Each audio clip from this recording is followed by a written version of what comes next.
Envoie ton Esprit Saint, ton feu d'amour divin, déploie ton cœur et viens nous sauver. Délivre-nous de nous, délivre-nous de tout ce qui refuse en nous de t'aimer. Du sang de ton agneau, déversons-nous le flot des abondantes eaux de ton pardon. Viens inonder nos vies, restaure-nous, guéris ton Église.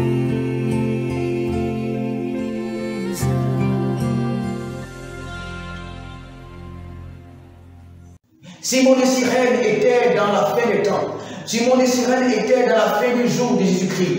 Le Simon de Cyrène était dans la fin de l'histoire de Jésus-Christ, où Jésus-Christ ne pouvait plus, où ses apôtres, ses fidèles, ou ceux qui étaient appelés avant, il a dit qu'il y a beaucoup d'appelés. Je ne dis pas que ceux-là ne seront pas des élus, mais il est dit que les premiers seront les derniers. Et ceux qui l'ont soutenu, ceux qui ont prié avec lui, mangé avec lui, dormi avec lui, qui ont tout fait avec lui, ce jour-là, où le Père même l'a abandonné, où tout le monde l'avait abandonné, où Marie même ne pouvait rien pour lui, ce jour-là, une seule personne l'a soutenu. Son nom, Simon de l'Afrique. Alors, à travers cette histoire, si nous croyons que tout ce qui se passe dans la Bible, si nous croyons que ce que Dieu fait n'est pas un hasard, alors nous pouvons dire que la présence de Simon de Cyrène en ce jour-là n'est pas un hasard et ne peut être un hasard. Simon de Cyrène a été préparé. Simon de Cyrène, même si lui-même il ne savait pas, dans le plan de Dieu, il était dit que ce jour-là, il serait là. À cette heure où Simon de Cyrène quittait le champ, c'est à cette même heure que Jésus-Christ allait à Golgotha. À cette heure où Simon de Cyrène était fatigué, Jésus était fatigué, mais Simon de Cyrène n'était pas moins fatigué que Jésus-Christ. Car c'est pas le matin où Simon de Cyrène partait au champ. Simon de Cyrène était allé au champ. Il allait travailler à ses labeurs. Simon de Cyrène est allé comme un ouvrier. Simon de Cyrène est allé comme un paysan. Simon de Cyrène n'est pas allé avec sa machine. Il n'est pas allé avec son tracteur. Car à quelle année étions-nous? Nous sommes seulement la première ère de notre humanité. La première année de notre, pas l'humanité, mais de notre ère. C'est là, c'est à ce moment que nous étions. Alors Simon de Cyrène est allé avec cette masse à travailler, revenant alors le soir, tout fatigué, comme Jésus-Christ. L'Afrique fatiguée, c'est à ce moment-là. C'est à ce moment-là que Simon de Cyrène sera, n'est-ce pas, sera en contact, va faire une rencontre qui va changer sa vie, une rencontre qui va bouleverser sa vie, une rencontre qui va bouleverser son éternité, une rencontre qui va faire que Simon de Cyrène ne soit plus la même personne. Et cette rencontre, c'est avec, n'est-ce pas, le charpentier de Nazareth. Cette rencontre, c'est avec le Fils de Dieu. Cette rencontre, c'est avec Jésus. Cette rencontre, c'est avec le roi des rois. Cette rencontre, c'est avec le roi de paix. Cette rencontre, c'est avec le prince de paix. Cette rencontre, c'est avec le Yeshua Amashia. Cette rencontre, c'est avec lui, le rejeton de David. Cette rencontre, c'est avec la vie. Cette rencontre, c'est avec, n'est-ce pas, le lion de la tribu de Judas. Cette rencontre, c'est avec l'étoile brillante du matin. Cette rencontre, ce n'est pas n'importe quelle rencontre. Il ne savait pas sur quoi, à quoi ce qui se passait réellement. Il ne savait pas réellement, il venait des champs et il voyait cette foule. Lui qui peut-être était intrigué, qui voulait regarder l'Afrique. Alléluia. Qui ne prend pas des décisions, qui est toujours hors des décisions, hors des moments. Subitement, à un moment donné, c'est l'Afrique en réalité qui est le dernier rempart, le dernier secours. Dieu l'avait gardé, Dieu l'avait caché, pour qu'à la fin des temps, ce soit lui, l'Afrique, ton temps est arrivé. Laisse-moi te dire que ton temps est arrivé. Et ton histoire est cachée dans la vie de Simon de Cyrène. Ton histoire est cachée dans l'histoire de Simon de Cyrène revenant des champs, fatigué. Qu'est-ce qu'il a fait? Il a pris la croix de Jésus. Pourquoi? Pour aller à Golgotha. La Bible dit là qu'il le suit. Qui? Jésus. L'Afrique doit suivre Jésus. Bien-aimés, c'est pourquoi je dis que nous devons savoir reconnaître la mission des continents. Il a dit, allez, faites de toutes les nations, c'est-à-dire les peuples, mes disciples. Nous sommes disciples de Christ pour servir Jésus-Christ dans la fin, où Jésus, l'œuvre de Dieu, l'Église n'aura plus de force, où l'Église sera assoupie, où l'Église n'aura plus cette capacité d'entendre, cette force d'entendre, où l'Église n'aura plus cette flamme. Jésus fatigué, Jésus battu, flagellé, meurtri, humilié. C'est alors que paraît Simon de Cyrène. En ce moment où ses disciples l'ont abandonné. Alléluia. Et c'est à ce moment que nous sommes aujourd'hui. Il est important de reconnaître ces temps. Les temps où l'Église sont bafouées, l'Église est bafouée. Les temps où l'Église n'a plus de force. Les temps où quelqu'un doit venir soutenir l'Église. C'est pourquoi je dis que la tâche de l'Afrique n'est pas la prospérité. Le diable, sachant ce que l'Afrique doit faire, il a mené ses démons afin de pervertir l'Église et de prêcher la prospérité, afin d'amener l'Église à quitter la vision, laisser la vision, la parole, l'évangile que Dieu lui a accordé. Lorsque Dieu a appelé Ève auprès d'Adam, Ève devait soutenir Adam selon qu'il est dit qu'elle n'est pas laide. Alors si Simon de Cyrène vient en ce moment-là, c'est pour aider. Si Simon de Cyrène vient en ce moment-là, c'est pour faire quelque chose que Jésus-Christ ne pouvait plus faire. Il ne pouvait plus porter sa croix car il était fatigué. L'œuvre de l'Afrique consiste donc à porter la croix de Jésus-Christ. Et c'est pourquoi que ceux qui ont des oreilles pour entendre, comprendre, entendre ce que l'Esprit dit à l'Église. Et il est question maintenant de savoir ce que c'est que l'œuvre de la croix. Porter la croix n'est pas forcément l'annoncer. Nous avons annoncé un moment la croix. Les Américains ont annoncé la croix. Ils ont annoncé le salut. Et pendant plusieurs siècles, je dirais, le salut, la croix est annoncé. Et maintenant, il est question de porter la croix. Il a dit, n'est-ce pas, dans Matthieu, venez à moi, vous tous qui êtes fatigués et chargés. Venez à moi, vous tous qui êtes fatigués et chargés. Je vous donnerai du repos. Et lorsqu'il soit arrivé, il a ensuite prédit la croix. Il est question aujourd'hui de porter la croix de Jésus-Christ. Qu'est-ce qui est la croix? La croix, n'est-ce pas, est la souffrance, le poids de l'humanité. Simon de Cyrène l'a porté. Bien aimé, je vais m'arrêter là. Parce que ici, je parle à des chrétiens, je parle, n'est-ce pas, à des prédicateurs. Allez chercher et savoir qu'est-ce que veut dire la croix de Jésus-Christ. Porter sa croix. La croix de Christ qu'il a portée est un symbole. La croix qu'il porte n'est pas n'importe quelle croix. Il s'agit ici de la croix de Jésus. Et je vais vous dire qu'il y a une seule personne qui l'a portée à part lui, Simon de Cyrène, serviteur de Dieu, pour dire que Simon de Cyrène a fait une œuvre que Pierre n'a pas fait. Simon de Cyrène a fait une œuvre que Jean n'a pas fait. Simon de Cyrène a fait une œuvre qu'aucun de ses disciples n'a fait. C'est une œuvre particulière. Alors donc, si Simon de Cyrène représente l'Afrique, l'Afrique doit alors faire une œuvre particulière. Et cette œuvre n'est pas l'évangile de la prospérité. L'évangile de la prospérité est une déviation. L'évangile de la prospérité est une ruse de Satan. L'évangile de la prospérité est une ruse du diable. Satan a amené ses démons, j'ai failli dire ses anges, oui, mais ses anges, afin de pervertir l'évangile.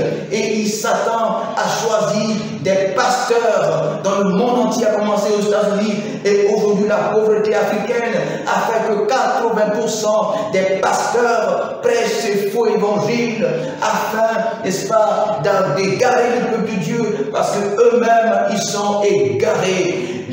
Simon de Cyrène n'a pas prêché l'évangile, la prospérité. Simon de Cyrène a pris la croix. Alléluia. C'est là que se trouve notre évangile. C'est là que se trouve notre ministère. C'est là que se trouve, je ne dis pas notre ministère, mais la vision que Dieu accorde aujourd'hui à l'Afrique. L'Afrique doit porter la croix. Pourquoi l'Afrique doit porter la croix? Parce que Dieu l'a préparé.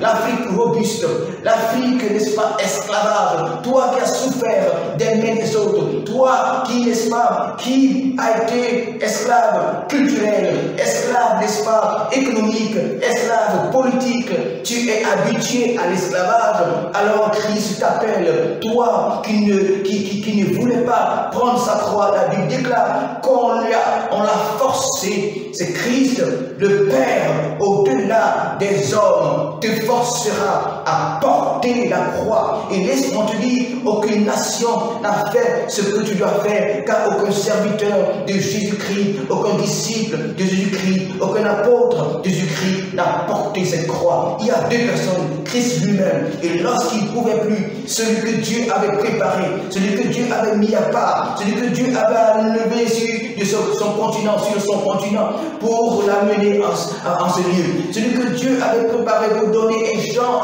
à ce lieu-là où tu es parti. Celui que Dieu avait guidé les pas pour qu'en ce moment précis, que ses yeux rencontrent les yeux du Seigneur et que ses pas rencontrent les pas du Seigneur et qu'il rencontre le Seigneur, le Messie de l'humanité, qu'il rencontre le Sauveur de l'humanité. Simon de Cyrène va maintenant rentrer dans sa destinée prophétique. L'Afrique, ton temps a sonné. Ton évangile, c'est la croix. Tu dois porter la croix, souffrir pour Christ. La Bible déclare, Jésus a dit que Paul doit souffrir pour lui. Car, n'est-ce pas, il a persécuté l'Église. Lui, c'était ce pourquoi Dieu l'avait appelé, ce pourquoi Dieu l'avait mis à part. Mais pour toi, Dieu t'a préparé de la souffrance. Tu dois faire une œuvre qu'aucun autre ne peut faire. Parce que dans ton histoire, n'est-ce pas, dans ton histoire, Dieu t'aura préparé, Dieu t'aura mis à part, Dieu t'aura, n'est-ce pas, bâti un caractère, un comportement capable, n'est-ce pas, de faire ce que les autres ne pourront pas faire. Dieu compte sur toi, Simon de Cyrène, car si tu n'étais pas là, personne ne pourra faire ce que tu as fait. Parce que Pierre ne pouvait pas prendre la croix, Jacques ne pouvait pas prendre cette croix, Pierre ne pouvait pas prendre cette croix, aucun juif ne pourrait prendre cette croix, aucun Européen ne pouvait prendre cette croix. C'est toi que Dieu a préparé, c'est toi que Dieu a mis à part pour faire cette œuvre dans la fin des temps, à la fin de cette heure. Écoutez, la croix représente, n'est-ce pas, le centre d'une montre, le centre d'une montre. Et là, l'aiguille, Christ est l'aiguille de la montre et qui indique le temps. Et là, en ce moment précis, nous étions à la fin du ministère de Jésus, à la fin de quelque chose, à la fin, n'est-ce pas, de l'œuvre à laquelle Dieu l'a appelé à faire sur la terre. Et c'est à cette fin-là, lorsqu'il était fatigué, lorsqu'il ne pouvait plus, lorsqu'il ne pouvait plus se tenir sur ses jambes, c'est là qu'apparaît ce robuste, l'Africain, Simon de Cyrène. Voici ton histoire. Afrique, voici ton histoire. Alléluia. Alors, nous allons plus tard parler maintenant en détail de qu'est-ce qu'est l'évangile de la croix. N'est-ce pas? Ici, je ne parle pas de la croix qu'on présente, la croix qu'on porte. Qu'est-ce que veut dire ce qui s'est passé? C'est un évangile qui n'avait pas été prêché. Quelque chose qui n'avait pas été fait par aucun homme. Que Simon de Cyrène, Simon l'Africain, particulièrement a fait. Alors nous allons parler ensuite de ce que cela veut dire. Les Américains ne l'ont pas fait. Simon de Cyrène n'était pas un Américain. Simon de Cyrène n'était pas un Juif. Simon de Cyrène n'était pas un Européen. Simon de Cyrène, dans la fin du ministère de Jésus-Christ, où il était fatigué, l'Afrique donc est venue prendre sa croix. Alors c'est de ça que nous allons parler. Pour dire que c'est une œuvre particulière liée à l'Afrique. Et notre nation est liée à cette œuvre, qui n'est ni l'œuvre des Américains, ni l'œuvre des Européens, ni l'œuvre des Juifs et des gens du Proche-Orient. Mais cette œuvre est liée aux Africains. À cause de leur histoire, pas forcément à cause de leur histoire, mais parce que Dieu les a préparés pour cela. Alors ensemble, consultons, n'est-ce pas, ce verset. Ce verset se trouve dans Matthieu. Matthieu, le chapitre 12, verset 20, qui dit « Il ne brisera pas le roseau cassé et il n'éteindra point le lignon qui fume jusqu'à ce qu'il ait fait triompher la justice. » Vous voyez, il ne brisera point le roseau, n'est-ce pas, cassé. Donc le roseau est cassé ici. Il s'agit du Seigneur. Et donc le roseau devrait être logiquement un fils de Dieu abattu, brisé, cassé, n'est-ce pas, qui souffre dans une situation particulière. Il est dit que lorsqu'il viendra, donc il y a une œuvre qui a été faite avant, n'est-ce pas, pour qu'il soit fils de Dieu. Ça peut être Israël ou l'Église, n'est-ce pas, roseau cassé, faible reste, n'est-ce pas.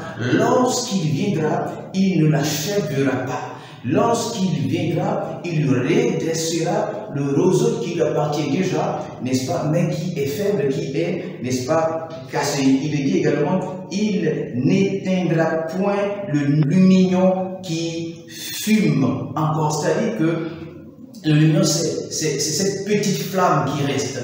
Mais ici, nous savons que dans le contexte, il était question d'une flamme, d'une importante flamme. Et nous savons que l'Église représente également une flamme. L'Église, avec le Saint-Esprit, l'action du Saint-Esprit, la puissance du Saint-Esprit est comme un feu. Alors il est dit que lorsqu'il viendra, il restera encore une petite flamme.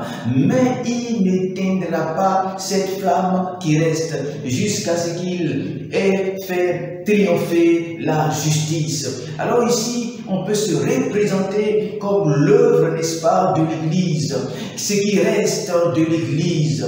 Lorsque ceux-ci viendront, n'est-ce pas, ils feront une œuvre, ils iront sur les cendres de l'Église afin d'apporter la vie. C'est-à-dire, ils porteront la croix. La croix signifie la souffrance, la croix signifie non seulement la souffrance, mais Christ a pris la croix, le péché du monde symbolisé par la croix. Alors si Simon de Cyrène doit prendre la croix, c'est dans ce moment douloureux où Christ va à la fin. Christ est venu, ça fait 3 années qu'il est venu. Simon de Cyrène, il rentre, n'est-ce pas, il rentre sur scène pour prendre la croix à la fin, lorsque celui-ci, entouré, n'est-ce pas, des pharisiens, entouré, n'est-ce pas, des soldats, entouré de la puissance, n'est-ce pas, la religion, la puissance, la politique, entouré par la puissance des ténèbres, où il dira plus tard, Père, pourquoi m'as-tu abandonné?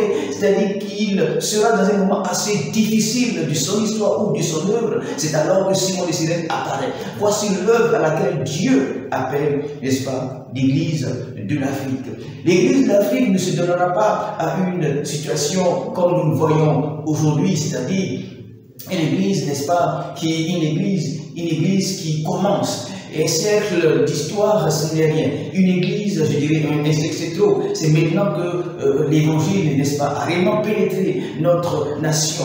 Mais ce que nous constatons dans ces derniers temps, c'est quoi l'évangile, une forme d'évangile dite évangile de la prospérité, n'est-ce pas? Il faut comprendre que lorsque la Palestine commençait l'œuvre de Dieu, ils n'ont pas commencé avec la prospérité. Lorsque, n'est-ce pas, l'Europe, lorsque lisez l'histoire, n'est-ce pas, de la réforme, n'est-ce pas, de l'Église et, n'est-ce pas, de la protestation des protestants, n'est-ce pas, vous comprendrez que ceux-ci ne priaient pas pour le bien-être terrestre des jeunes filles, des jeunes gens, des jeunes filles en robe de mariée, ne priaient pas pour aller se marier, mais priaient plutôt pour leur sentence. Et elles attendaient les sentences de mort afin de conserver, garder, n'est-ce pas, la flamme de l'évangile et l'authenticité de l'évangile. C'est pourquoi il faut respecter le combat de ceux-là.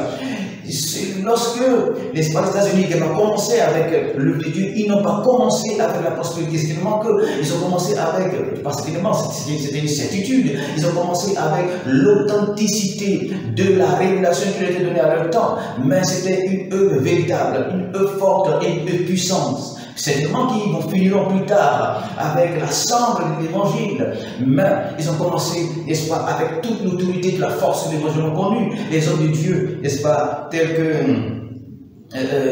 des Alan, n'est-ce pas, qui étaient des gens remplis du Saint-Esprit, n'est-ce pas, les Renabanqués, non, c'était allemand, oui, mais Billy Graham et autres, Osborne, etc.